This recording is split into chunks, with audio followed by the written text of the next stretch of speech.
בפרשת שמיני, שבספר ויקרא מופיע אחד הסיפורים הבודדים שבספר הזה, וזה סיפור מותם הנורא של נדב ואביהו, בניו של אהרון הכהן, ביום חנוכת המשכן.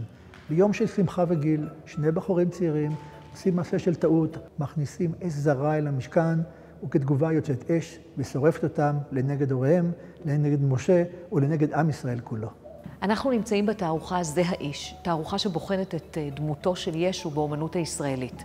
היצירה שכמעט חותמת את התערוכה היא עבודת הצילום של האומן עדי נס, שלוקחת את הסצנה המפורסמת של הסעודה האחרונה של ליאונרדו דה וינצ'י, ויוצרת בהשראתה קומפוזיציה צילומית חדשה. התורה אומרת שתי מילים, וידום אהרון, הוא שותק.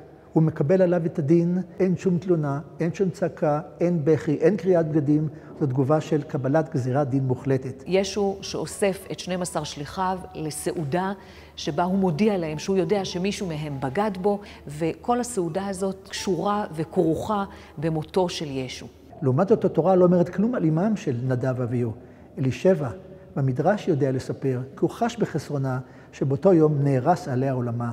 בבוקר ראתה את בעלה כהן גדול, את בניה כהנים, אחיה היה ראש שבט, והנה בבת אחד, בתוך השמחה האדירה הזאת, נמהל העצב הנורא ואיבדה את כל עולמה ברגע אחד. כי לפעמים בתוך השמחה, בתוך הגיל, יכול להיות כבר גרעין של אסון, כפי שקרה אכן באותו מעשה נורא. במבט ראשון, מי שמתבונן בצילום של עדי נס, רואה קבוצה של חיילים, צעירים, חינניים, מפטפטים, אוכלים, משדרים נעורים, אבל עצם הבחירה למקם אותם בקומפוזיציה שמזכירה את הסצנה של הסעודה האחרונה, מכניסה לתוך התמונה הזאת איזשהו פוטנציאל של סכנה, של מוות שאורב לחיילים האלה בכל רגע נתון. החיבור הזה מרמז גם להיפוך של צעירים במלוא עונם שיכולים ללכת אל מותם. ואכן, אובדן בן או בת הוא דבר נורא והיום. אבל לאורך ההיסטוריה קרו מקרים שכאלה, וגם גילינו ביטויים שונים של תגובה. לעתים קבלת הדין בשתיקה מוחלטת, בלי הבעת רגשות,